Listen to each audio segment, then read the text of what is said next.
నమస్తే, welcome to IBTV. ముందుగా bulletin headlines చూద్దాం.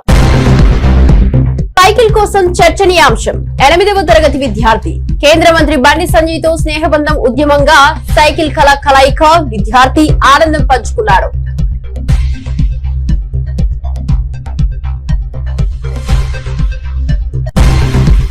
నిర్మిషా ప్రియ రక్షణ కోసం ఆందోళన. కేఏ పాల్ ప్రాణాలతో ఆటాడలేం. భారత ప్రభుత్వంపై ఒత్తిడి, అత్యవసర చర్యలు అవసరం.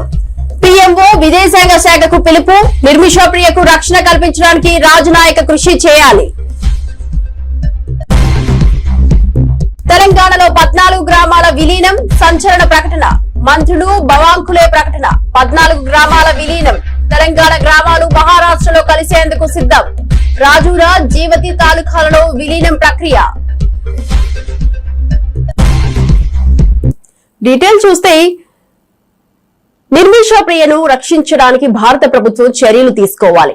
ప్రాణాలతో ఆటలాడే సమయంలో మౌనంగా ఉండలేం. నిర్మిషా ప్రియను రక్షించడానికి భారత ప్రభుత్వం అత్యవసరంగా రాజనాయక కృషి చేయాలి. నిర్మిషా ప్రియను రక్షించేందుకు పీఎంఓ విదేశాంగ శాఖ అత్యధిక ప్రాధాన్యతతో చర్యలు తీసుకోవాలి. కేఏ పాల్. నిమిషా ప్రియ జూలై 16ని ఉరి తీయబడుతుందని అందరూ విన్నారు. కోట్ల మంది ప్రార్థించారు. దేవుడు మీ ప్రార్థనలు విని ఆవిడ ఉరి తీయకుండా కొద్ది రోజులు పోస్ట్ పోన్ చేశారు, పొడిగించారు సమయాన్ని. ఈ లోపల ఎంత కన్ఫ్యూజన్ అంటే, ఇది ఎవరు పొడిగించారు, ఎవరు చేశారు, ఎందుకు చేశారు, రకరకాలుగా కొన్ని మీడియాల ద్వారా తప్పుడు ప్రచారాలు జరుగుతున్నాయి. ముఖ్యంగా ఇంగ్లీష్ లో వచ్చిన మీడియాను చూసి ఎవరైతే చంపబడ్డారో ఆ మహదీ బ్రదర్ ఇప్పుడు మాకు 10 కోట్లు కాదు 100 కోట్లు ఇచ్చినా మేము తీసుకోము, నిమిషా ప్రియను ఉరే తీయాలి అని ఆయన మెసేజ్ బయటకు వచ్చింది. చాలా విచారం. అందరూ ఫెయిల్ అయిపోయారు. ఎవరు కూడా నిమిషా ప్రియ ఉరి నుంచి తప్పించలేకపోయారని జూలై 10ని నేను విన్న తర్వాత లెటర్ రాసి ఆ యమీన్ ప్రెసిడెంట్ 12ని ఫీల్డ్ లో దిగిపోయి 4 రోజులుగా రాత్రి పగలు కష్టపడి నాకున్న సోర్సెస్ అన్నిటిని వాడి ఎవరైతే నిమిషా ప్రియ ప్రిజన్ సానాలో ఉన్న హూతీ లీడర్స్ తో మాట్లాడి చివరికి 1 వారం రోజులు టైం ఇవ్వండి పాపం అని రిక్వెస్ట్ చేస్తే వాళ్ళు టైం ఇచ్చారు. ఫ్యామిలీ మెంబర్స్ కూడా టైం ఇచ్చారు. ఎందుకంటే ఫ్యామిలీని రిప్రజెంట్ చేసిన రవిచంద్ర ఆ లాయర్ కూడా 15 లక్షలే ఇచ్చారు. 40 లక్షలు అడిగితే ఫ్యామిలీ మెంబర్ కి $300 లక్షల ఇస్తాను, 1 కోటి 2 కోట్లు 8 కోట్లు 11 కోట్లు అని చెప్పి ఈ రోజుకి 11 రూపాయలు ఇవ్వలేదు. ఆ ముస్లిం లీడర్ కేరళ అబూబకర్ అట గ్రాండ్ ముఫ్తీ ఆయన ప్రామిస్ చేశారు, ట్వీట్లు చేస్తున్నారు. మోదీ గవర్నమెంట్. తెలంగాణ రాష్ట్రానికి చెందిన మంత్రి చంద్రశేఖర్ బవాంకులే తెలంగాణలోని 14 గ్రామాలను మహారాష్ట్రలో విలీనం చేయనున్నట్లు ప్రకటించారు. ఈ గ్రామాలు రాజురా మరియు జీవతి తాలూకాలలో ఉన్నాయని వివరించారు. ఈ సంచలన ప్రకటన తెలంగాణ ప్రాంతంలో మిశ్రమ స్పందన కలిగించిందని పేర్కొన్నారు. గ్రామాల విలీన ప్రక్రియకు సంబంధించి అధికారిక చర్చలు కొనసాగుతున్నాయని తెలిపారు. महाराष्ट्रातील चंद्रपूर जिल्ह्यातील जिवती तालुक्यातील 14 गावे हे तेलंगणा आणि महाराष्ट्र बाउंड्रीवर आहे आणि ही 14 गावं महाराष्ट्राच्या जमाबंदी आयुक्ताच्या रेकॉर्ड प्रमाणे ही सर्व गावं महाराष्ट्राची आहेत. त्यामुळं ही सर्व गावं महाराष्ट्रामध्ये या ठिकाणी त्यांचा महसुली रेकॉर्ड आणि यानंतर त्यांचा संपूर्ण जो काही व्यवहार आहे तो जरी त्या भागात आहे या भागात असला त्या राज्यात व्यवहार आहेत. त्या राज्यात काही शेती आहे, या राज्यात काही शेती आहे. त्यामुळं गावाचं जे गावठाण आहे ते महाराष्ट्रामध्येच राहील याबद्दलची कारवाई आम्ही चालू केलेली आहे आणि याबद्दलचा पुरावा रेकॉर्ड आमच्याकडे आहे आणि त्याची नोंद आता महाराष्ट्र शासनाने घेतली आहे. శ్రీకాళహస్తి ఎమ్మెల్యే బొజ్జల సుధీర్ రెడ్డి తిరుమల దర్శనంలో పాల్గొన్నారు. శ్రీవారిని దర్శించి బహుమతి తీర్పు పొందినారు. రెడ్డి వ్యక్తిగతంగా మంగళవారం దర్శనం చేసినట్లు తెలిపారు. ప్రభుత్వం కుటుంబానికి ఈ వారం దివ్య దర్శనం అందించడానికి అనుమతి ఇచ్చారు. పేదాపూర్ మండలం ఎమ్మెల్యే బొజ్జల సుధీర్ రెడ్డి ఆలయ సమీపంలో దర్శనం చేసినట్లు తెలిపారు. ప్రభుత్వం మండలికి దివ్య దర్శనం అందించడానికి అనుమతి ఇచ్చారు. ఏవి సుధీర్ రెడ్డి చర్చలు.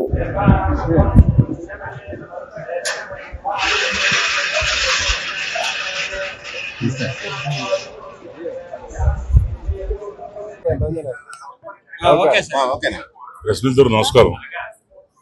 ఈరోజు మా కుటుంబ సభ్యులతో అందరితోని తమ్ముళ్ళు, అత్తలు, మామూలు మొదటిసారి గెలిచిన తర్వాత రావడం జరిగింది.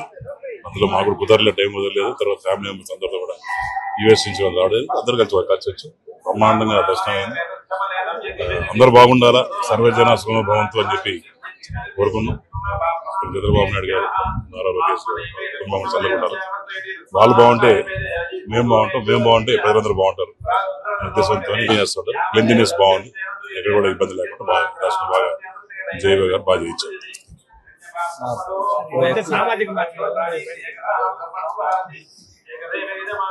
పెద్ద ఎక్కువ మాట్లాడుకోలేదు, కానీ ఇది ఫస్ట్ టైం నేను కూడా దీని గురించి మాట్లాడటం.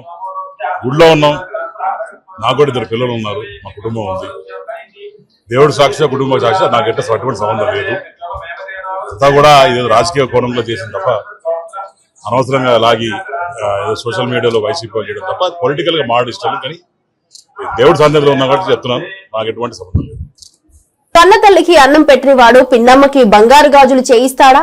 పొగాకు రైతుల మద్దతు ధర కోసం ఆందోళన చేస్తుంటే వారిని పోలీసులతో బెదిరించి తరిమేసిన కూటమి ప్రభుత్వం దాచేపల్లిలో కిసాన్ మేళా పేరుతో రైతులకి న్యాయం చేస్తుందా? తెలుగుదేశం నాయకులు చేపట్టున్న కార్యక్రమాలు వింతగా ఉంటాయి. రేపు కిసాన్ మేళా అంట దాచేపల్లిలో. రాజశేఖర రెడ్డి గారు చెప్పినట్టు సొంత అమ్మకేమో ఏమీ చేయలేని వాడు పిన్నమ్మకి బంగారు గాజులు ఇచ్చాడంట, అట్లుంటుంది. ఈ రోజు రైతులు బాబు మాకు మద్దతు ధర లేదు, పొగాకు రైతులు పాపం ఆందోళన చెందుతుంటే వాళ్ళ మీద పోలీసులు పెట్టి దాడి చేయించి వాళ్ళని నిర్బంధించి బెదిరించి కనీసం గిట్టుబాటు ధర లేకుండా తరిమేశారు. వీళ్ళంట రేపు కిసాన్ మేళా పెట్టి రైతులకు న్యాయం చేస్తారు. పత్తి గిట్టుబాటు ధర లేక రైతులు ఆందోళన చెంది అప్పులు పాలైతే పల్నాడులో ఎంపీలున్నారు, ఎమ్మెల్యేలు ఉన్నారు, పట్టించుకున్న నాదుడే లేడు. వీళ్ళు ఇంకా మేళాలు పెట్టి ఎవరికి న్యాయం చేస్తారో చెప్పండి. లేదు, అనేక చోట్ల చూస్తున్నాం. జగన్మోహన్ రెడ్డి గారు పొగాకు రైతుల కొరకు పొదిలిపోతే అక్కడ రైతుల మీద కేసులు, లేదు బంగారు పళ్ళెం పోతే అక్కడ కేసులు మామిడి రైతుల మీద.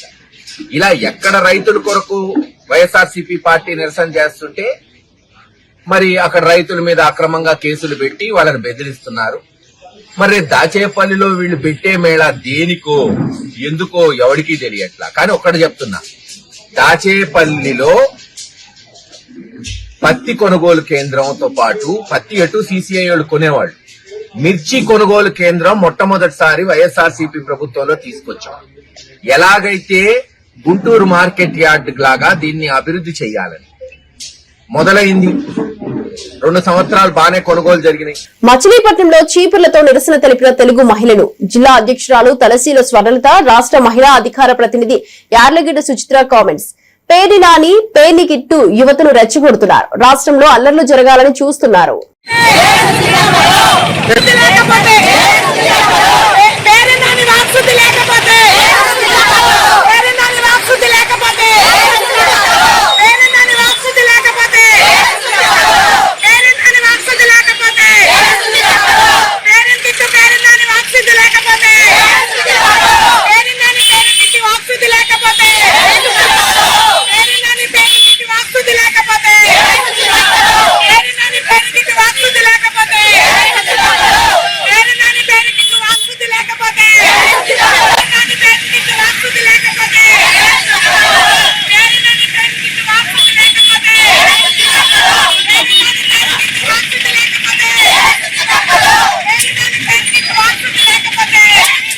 గుడిలో మద్యం ఏరులై పారుతోంది అని తేడా లేకుండా ఏపీలో మద్యం ఏరులై పారు తెలిసిందా? రాష్ట్రంలో ఇప్పుడు మంచినీరు దొరకని గ్రామాలున్నాయి గాని బెల్ట్ షాపులకు కూడా వేలం నిర్వహిస్తున్నారు. రాష్ట్రంలో ఇప్పుడు 60,000కు పైగా బెల్ట్ షాపులు ఉన్నాయి. ఈ విషయంలో కారుమూరు వెంకటరెడ్డి గారు వైఎస్ఆర్సీపీ అధికార ప్రతినిధి వివరించారు. మోహన్ రెడ్డి గారు చేసినటువంటి ప్రసంగం ఆద్యాంతం మొత్తం వదిలేసి వ్యక్తిగత దాడి చేయడానికి తెరలేపుతాడు. ఇతని విధానం ఎలా ఉంటుందంటే కాకుల్ని కొట్టి గద్దల్ని మేపే విధంగా ఉంటుంది. ప్రజల దగ్గర చేరవలసినటువంటి సొమ్ముని దోచేసి తెలుగుదేశం ప్రజాప్రతినిధులకి దోచిపెడుతున్నటువంటి ఈ వ్యక్తి ఈ దోపిడీపై మాట్లాడితే దాని మీద సమాధానం చెప్పేటటువంటి మంత్రి గాని ప్రజాప్రతినిధి గాని ఎవ్వడు ఉండడు. తిట్లు దండకం వద్దడానికి, చంద్రబాబును ప్రసన్నం చేసుకోవడానికి ఎప్పటి నుంచో రాజ్యసభ లేదా గవర్నర్గా ఉండాలని ఉవ్విళ్ళూరేటటువంటి కొంతమంది నేతలు వచ్చేస్తారు. వర్లరామయ్య గారు, హోంమంత్రి గారు, ఆవిడ శాఖను మాత్రం గాలికి వదిలేస్తుంది, అధికార ప్రతినిధిగా వాలిపోతుంది ప్రతిదానికి. సో వీరు మాట్లాడినటువంటి మాటలను ఒక్కసారి కానీ మనం గమనించినట్లయితే జగన్మోహన్ రెడ్డి గారు చాలా స్పష్టంగా 1,75,112 కోట్ల రూపాయలు అప్పులు చేశారు. 17,000 కోట్ల రూపాయలు విద్యుత్ మీద మీరు అదనంగా ఛార్జీలు మోదారు. ఈ రాష్ట్ర ఖజానా మొత్తం కొల్లగొట్టేస్తున్నారు. ఈ రాష్ట్ర ఆదాయం ఏమైంది? కేంద్రం నుంచి తీసుకొచ్చినటువంటి ఆ యొక్క పద్దు ఏమవుతుంది? ఈ రాష్ట్రంలో మీరు ఒక్క పథకం కూడా ఇవ్వకుండా ఈ డబ్బంతా ఎవరి జేబుల్లోకి వెళుతుందని స్పష్టంగా అడిగారు కదా. 4-5 ప్రెస్ మీట్లు పెట్టినటువంటి వాళ్ళల్లో ఎవడన్నా ఒక్కరన్నా బాధ్యతగా సమాధానం చెప్పారా? నాదెండ్ల మనోహర్ గారు అయితే ఏకంగా సిగ్గు విడిచేసి దీపం పథకం మీద మాట్లాడాడు. వారు చెప్పింది ఏంది? మొదటి విడతలో దీపం పథకానికి 97,59,000 మందికి ఒక సిలిండర్ ఇచ్చాం, దానికి 846 కోట్లు అయింది. రెండవ విడతలో 91,10,000 మందికి ఇచ్చామంటాడు. ఈ రెండిటి మధ్య వ్యత్యాసం ఎంతండి? దాదాపు 6,50,000 మంది. ఎందుకు తగ్గింది సార్? లబ్ధిదారుల సంఖ్య రోజు రోజుకు పెరుగుతుందా తగ్గుతుందా? అంటే మొత్తం వదిలేసి నిర్లజ్జగా వైఎస్ఆర్ కాంగ్రెస్ పార్టీ నాయకులకి, వైఎస్ఆర్ కాంగ్రెస్ పార్టీ ఓటేసినటువంటి వారికి మేము తొలగిస్తున్నామని తనే ఒప్పుకుంటున్నాడు. పథకం రోజు రోజుకి పెరగాలి, లబ్ధిదారుల సంఖ్య పెరగాలి, మరి ఎందుకు తగ్గింది? అంటే దీని అర్థం ఏంటి? స్పష్టంగా వైఎస్ఆర్ కాంగ్రెస్ పార్టీకి అనుకూలమైనటువంటి వారిని ఏరి పడవేస్తూ ఒక్కొక్కరిని తొలగిస్తున్నట్టుగా కనపడుతుంది. పెన్షన్స్ లో కూడా మనం గమనించినట్లయితే దాదాపు 6 లక్షల మంది పెన్షన్దారులని ఎత్తివేశారు వీళ్ళు. మరి ఇక ప్రభుత్వం నడుస్తున్నట్ట? ప్రభుత్వం ప్రజల యొక్క మంచిని పట్టించుకుంటున్నట్ట? స్పష్టంగా వీరి మాటల్లో ఏంటంటే పథకాలు మేము ఎగ్గొట్టేస్తామని నిర్లజ్జగా ఎట్లా చెప్తున్నారంటే, ఇదే నాదెండ్ల మనోహర్ గారు మీకంటే ఎక్కువ బటన్లు నొక్కుతామని మాకు ఓట్లేయలేదు ప్రజలు అని చెప్పకనే చెప్తున్నాడు. అంటే వైఎస్ఆర్సీపీ ఎన్ని బటన్లు అయితే నొక్కిందో అన్ని మేము నొక్కము అని నొక్కి ఒక్కానించి తనే చెప్తున్నాడు. అంటే రాబో రోజుల్లో పథకాలను ఏ విధంగా ఎత్తివేస్తారు అనడానికి ఇది ఒక ఉదాహరణగా కూడా మనం చెప్పుకోవచ్చు. రెండవది, ఈ దళితులుగా ఉన్నటువంటి ప్రజాప్రతినిధులు చంద్రబాబు గారిని ప్రసన్నం చేసుకోవడానికి ఎంతకైనా దిగజారుతారు. మాటకు ముందు ఒకసారి సిగ్గుందా, మాటకి తర్వాత ఒకసారి సిగ్గుందా అంటున్నారు. ఈ సిగ్గుందా అని మాట్లాడుతున్నటువంటి మీకు బుద్ధుందా? మీకు ఏమాత్రం అన్న జ్ఞానం ఉందా, ఇంగితం ఉందా? వైఎస్ఆర్సీపీలో మా ప్రభుత్వంలో పథకాలు అందుకున్నటువంటి పేదవారికి పథకాలు ఇవ్వకపోతే ఆర్థికంగా దళితులు అనేటటువంటి వారు, వెనకబడినటువంటి తరగతుల వారు నష్టపోతారా లేదా? ఈ జ్ఞానం ఉండాలా లేదా? నక్క ఆనంద్ బాబు గారు అంటారు జగన్మోహన్ రెడ్డి గారి హయాంలో కేవలం కొందరికి మాత్రమే అధికారాలు ఉన్నాయి, దళితుల్ని వారింట్లో కూడా రానిచ్చేవారు కాదు అని. ఆ బతుకులు మీవేమో ఒక్కసారి వెనక్కి తిరిగి చూసుకోండి. శ్రీ జగన్మోహన్ రెడ్డి గారి ఇంటిలో వారితో పాటు వారి ఇంటిలో టేబుల్ మీద కూర్చొని నేను 2 సార్లు భోంచేశా. మీకెవరికన్నా చంద్రబాబు నాయుడు గారి పక్కన కూర్చునేటటువంటి అవకాశం దక్కిందా ఒకసారి ఆలోచించుకోండి. వర్లరామయ్య అనేటటువంటి వ్యక్తి ఎప్పటి నుంచి భూమి పుట్టినప్పటి నుంచి రాజకీయాలు చేస్తున్నాడు. ఈ రోజు వరకు ఏం సాధించావా నువ్వు? ఏంటి నీ బతుకు? ఎక్కడుంది? ఏ స్థానంలో ఉన్నావు నువ్వు కూర్చొని? జగన్మోహన్ రెడ్డి గారికి తిట్టడానికి ఉపయోగిస్తున్నారు, నిన్ను గుర్తుపెట్టుకో. అనంతపురం పామిడికి చెందిన పావని అనే మహిళ చికిత్స కోసం శ్రీచక్ర ఆసుపత్రిలో చేరిక. జ్వరంతో ఆసుపత్రికి వస్తే వైద్యులు చంపేశారంటూ మహిళ కుటుంబ సభ్యులు ఆందోళన చేపట్టారు. ఆసుపత్రి అద్దాలు ధ్వంసం చేసిన మృతురాలి బంధువులు ఆసుపత్రి వద్ద భారీగా పోలీసులు చేరుకున్నారు.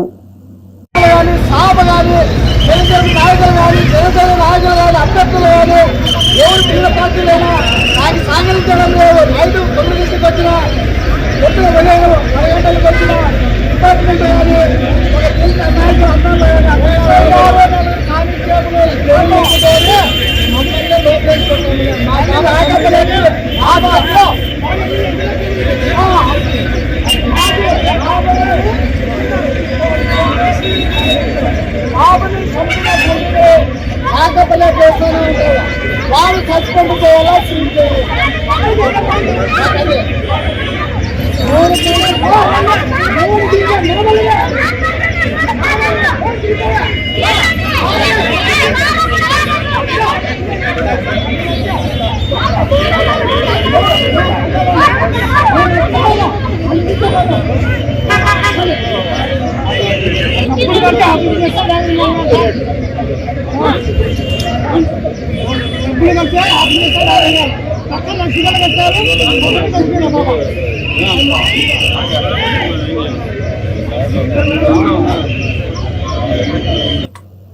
బనకచెర్ల అంశంలో సీఎం రేవంత్ రెడ్డి సాధించిన విజయం ఏమీ లేదు. బనకచెర్ల వల్ల ఏపీ ప్రజలకు ప్రయోజనం లేదు.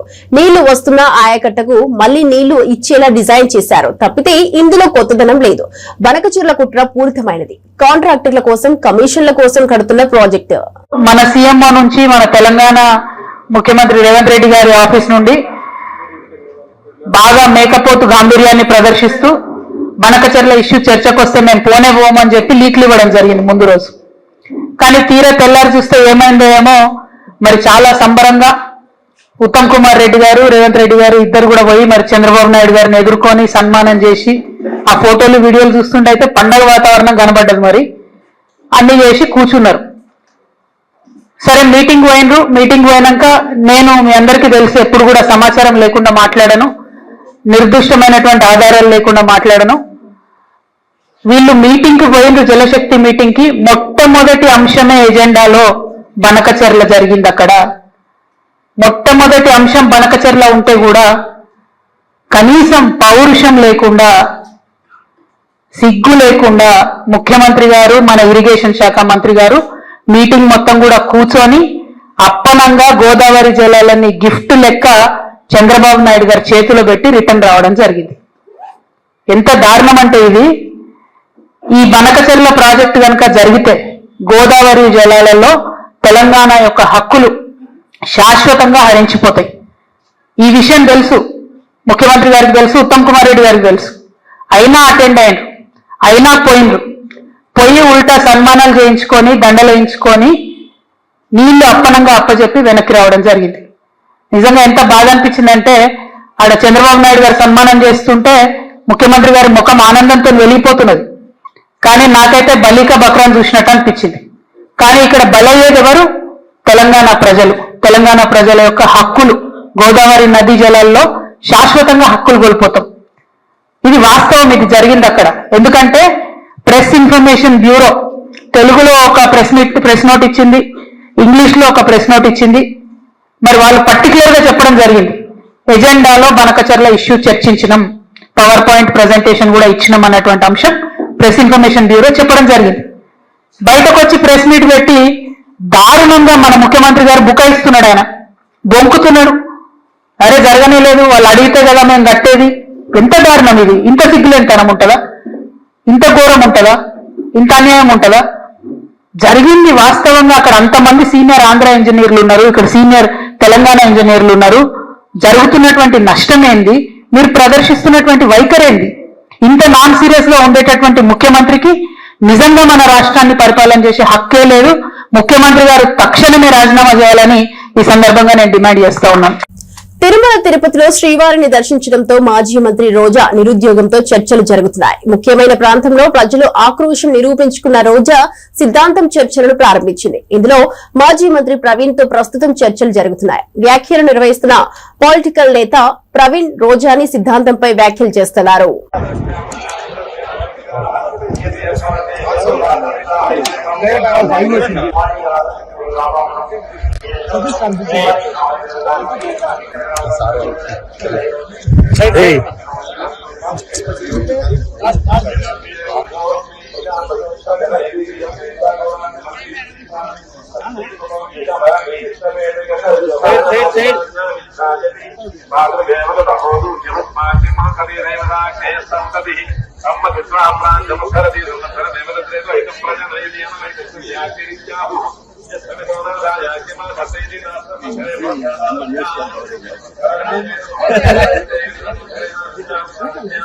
డైరెక్ట్ తమిళ డైరెక్ట్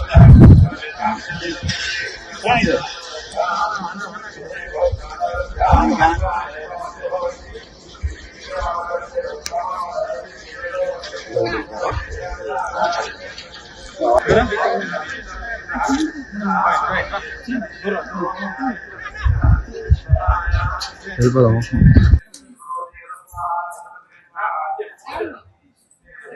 బాబు సో భగవంతుడి దర్శనం చేసుకుంటే అందరికి కూడా ఒక కొత్త ఎనర్జీ ఉంటుంది, ఒక పాజిటివ్ ఎనర్జీ ఉంటుంది. అలాగే రాజకీయాల్లో ఉన్న వాళ్ళకి చాలా ముఖ్యం భగవంతుడిని దర్శించుకోవటం అనేది. సో ఆ భగవంతుడి ఆశీస్సులతో మళ్ళీ కొత్త బలంతో ప్రజల కోసం పనిచేయడానికి ఎప్పుడు మేము ముందుకు వెళ్తుంటాం. సో తిరుమల శ్రీవారు ఎన్నిసార్లు చూసినా చూస్తూ ఉండాలనిపించే అంత భగవంతుడు ఈ ప్రపంచంలో ఏ టెంపుల్ కి కూడా ఎంత క్రేజ్ లేదనుకుంటాను. ఎన్నిసార్లు చూసినా చూస్తూ ఉండాలనిపిస్తుంది. సో భగవంతుడి ఆశీస్సులు మా మీద, రాష్ట్ర ప్రజల మీద ఎల్లప్పుడూ ఉండాలని మనస్ఫూర్తి. చంద్రబాబు మీడియా చర్చల విషయంలో తెలంగాణ ఎడిషన్ లో ఒకలా, ఆంధ్ర ఎడిషన్ లో ఒకలా రాసింది. అంతర్జాతీయ కార్యక్రమాల్లో రేవంత్ రెడ్డి బనకచెర్ల విషయంలో తన అంశాన్ని తెలిపాడు. ఏపీ మంత్రి నిర్మల రామానాయుడు బనకచెర్లపై చర్చ జరిగింది. కమిటీని ఏర్పాటు చేస్తామని అందరూ భావిస్తున్నారు. తెలంగాణ ప్రజలు వీళ్లు చేసే ద్రోహాన్ని, మోసాన్ని చూడాలని మాజీ మంత్రి ఎమ్మెల్యే జగదీష్ రెడ్డి అడిగారు. అసలు సమావేశాలు, రహస్య సమావేశాలు ప్రతి వేళలో జరిగిపోతున్నాయి. అక్కడ మాత్రం చాలా స్నేహపూర్వక సమావేశాలు జరుగుతున్నాయి. ఈ ఒక్కటి చాలు తెలంగాణ వాదకి ఇంకెవరికైనా కూడా కేసీఆర్ మీద కోపంతో కాంగ్రెస్ చెంత చేరిన వాళ్ళు ఇంకా ఎవరిని ఉంటే కూడా వాళ్ళందరూ కళ్ళు తెప్పించడానికి ఇది ఒక్కటి చాలు. ఏంది? ఒకటే పత్రిక తెలంగాణలో ఏం రాసింది, ఆంధ్రాలో ఏం రాసింది చూడండి. ఒకటి తెలంగాణ ఎడిషన్, ఒకటి ఆంధ్ర ఎడిషన్. ఒక సమావేశం జరిగి రెండు రాష్ట్రాల మధ్యన, రెండు ముఖ్యమంత్రుల మధ్యన, రెండు రాష్ట్రాల అధికారుల మధ్యన సమావేశం జరిగితే ఎవరు చెప్పినా ఒకే తీరు ఉండాలి కదా. చెప్పింది నిజమే అయితే, జరిగింది వాస్తవంగా చెప్పితే ఒకే తీరు ఉండాలి కదా. ఇంతకు మించిన ఆధారాలకు అక్కర లేదు వాస్తవానికి. ఇంకా తెలంగాణ ప్రజలకి తెలంగాణలో రకరకాల కోరికలతోని, ఆలోచనలతోని మళ్ళీ తెలంగాణ వాదనకు దూరమైన వాళ్ళకి అన్నిటికీ మించి తెలంగాణ ప్రజలందరికీ విజ్ఞప్తి చేస్తా ఉన్నాం. చూడండి ఏం జరుగుతుందో, ద్రోహం ఎట్లా ఉందో. 10 సంవత్సరాల కాలంగా బీఆర్ఎస్ పార్టీ చెప్తున్నది ఒక్కటొక్కటిగా నిజమవుతుంది, కనబడుతుంది మీ కళ్ళ ముందు. ఏంటి? జల విభాగాలపై కమిటీ, 2 రాష్ట్రాల నిపుణులు అధికారులతో ఏర్పాటు, 21లోగా నియామకం. దీని కొరకు ఏం చెప్పింది ముఖ్యమంత్రి గారు? 8వ తరగతి చదువుతున్న ఒక పిల్లోడు సైకిల్ కొనివ్వకపోవడంతో స్కూల్ కి వెళ్లనని చెప్పాడు. ఈ విషయం తెలిసిన కేంద్ర మంత్రి బండి సంజయ్ విద్యార్థితో మాట్లాడి సమస్య పరిష్కరించి సైకిల్ కొనిచ్చాడు. ఈ స్నేహబంధం విద్యార్థి జీవితంలో నూతన ఉత్సాహాన్ని తీసుకువచ్చింది. నెల రోజుల తర్వాత ఆ పిల్లోడు ఫోన్ లో బండి సంజయ్ తో తన ఆనందాన్ని పంచుకున్నాడు. 10 నెలలుగా రోజు స్కూల్ కి వెళ్తున్నానని, సైకిల్ ప్రతిరోజు తుడుస్తున్నానని చెప్పాడు. ఆ చిన్న బాబు 8th క్లాస్ బాయ్ కూర్చున్నాడు. నీ పేరు ఏం పేరు అంటే పేరు చెప్పాడు. నువ్వు స్కూల్కు పోతలేవా అంటే పోన్ పోన్ పోన్ పోన్ అంటున్నాడని. ఈ పోన్ పోన్ పోన్ అన్నందుకే ఆ పిచ్చోడిని ముద్రేసిన బాబు మీద. సరే అని చెప్పి వాళ్ళ అమ్మ కూడా అడిగిన ఏమైందమ్మంటే వాడు పిచ్చోడు సార్ అంటుంది వాళ్ళ అమ్మ కూడా. వాళ్ళ అమ్మని అడితే వాళ్ళ అమ్మ కూడా వాళ్ళు పిచ్చిలేసింది సార్ అంటే వాళ్ళ అమ్మ అంటున్నది. కానీ అబ్బాయిని చూస్తే అట్లా లేడు, అబ్బాయి చాలా ఎక్కువ ఉన్నాడు. వాళ్ళిద్దరిని వాళ్ళ అమ్మను బయటికి పంపించిన. నేను అతను కూర్చున్నా, అరే నువ్వు నేను దోస్తున్నా అబ్బాయి, దోస్తు చేస్తావంటే చేస్తా అన్నాడు. అన్ని వేరే విషయాలు మాట్లాడి నువ్వు స్కూల్కు పోవాలంటే నేను ఏం చేయాలి అన్న. పోను సార్ అన్నాడు. మీ ఫ్రెండ్స్ పేరు చెప్పా అంటే 6 ఫ్రెండ్స్ పేరు చెప్పారు. వాళ్ళకి ఏముంది అన్న. సార్ వాళ్ళకు అందరికి సైకిల్ ఉన్నాయి, నేను సైకిల్ ముడతానని కోరుతున్నారు. వాళ్ళ 6 సైకిల్ ఉన్నాయి, నేను వాళ్ళ సైకిల్ ముడుతున్నాను కొడుతున్నాడు సార్ అని చెప్పాడు. అప్పుడు అర్థమైపోయి సైకిల్ పంచాయతీ అని చెప్పని. నేను అడిగినా మరి స్కూల్ పోవాలంటే ఏం చేయాలంటే నేను బాగుంది సార్ అంటాడు వాళ్ళ. సరే నీకు సైకిల్ కొనిస్తే పోతావా అంటే ఆయన ఫేస్ మొత్తం వెలిగేది ఒకసారి. అప్పుడు సైకిల్ కొనిస్తే స్కూల్ పోతాడు. మరి సైకిల్ కొనిస్తే స్కూల్ పోతావు, ఇయ్యాలే కొనిస్తా సైకిల్ అన్న. అప్పుడు నేను పోతా సార్ అన్నాడు. ఆ అబ్బాయి పిచ్చోడా కానీ ఊరు మొత్తం ఏం చేసింది, పిచ్చోడ ముద్రేసింది. ఆ అబ్బాయిని మీ సోషల్ మీడియా చూసుంటారు, మీ అందరికి ఆ వీడియో వచ్చింది, నిన్న కూడా వచ్చింది వీడియో. ఆ అబ్బాయిని తీసుకుపోయి నేనే స్వయంగా తీసుకుపోయి సైకిల్ స్టోర్ పోయి సైకిల్ కొనిస్తే ఇలా అబ్బాయి ఒక 10 నెలల రోజుల క్రితం కూడా ఫోన్ చేసి సార్ నేను హైదరాబాద్ ఐటీలో దూసుకుపోతున్నదంటే అది చంద్రబాబు విజన్ ఫలితమని టాటా సన్స్ చైర్మన్ చంద్రశేఖరన్ పేర్కొన్నారు. మానవ వనరుల అభివృద్ధి కోసం ఇంజనీరింగ్ విద్యా సంస్థల స్థాపన కూడా చంద్రబాబు ప్రత్యక్ష దృష్టిలో భాగమని అన్నారు. ఆ రోజుల్లో ఐటీ అభివృద్ధి కోసం ఉదయం 6 గంటల నుంచే చంద్రబాబు మాతో చర్చలు ప్రారంభించినట్టు తెలిపారు. చంద్రబాబు గారికి ఉన్న ఫ్యాషన్ వల్లే ఈ విజయాలు సాధ్యమైనట్లు గుర్తు చేశారు. I've had the privilege of knowing Shri Chandrababu Naidu and working very closely with him even 25 years ago, when the IT industry was just about to take off. He not only put the infrastructure in Hyderabad. Today, if you see in Hyderabad, many of these very, very large companies, including TCS, who have very, very big presence. And it was his vision and execution in those days to be able to create this whole movement. And since then, had the opportunity in digitizing the then unified Andhra Pradesh and have seen his drive. ఇది ఇప్పటివరకు నా bulletin update. చూస్తూనే ఉండండి IBTV.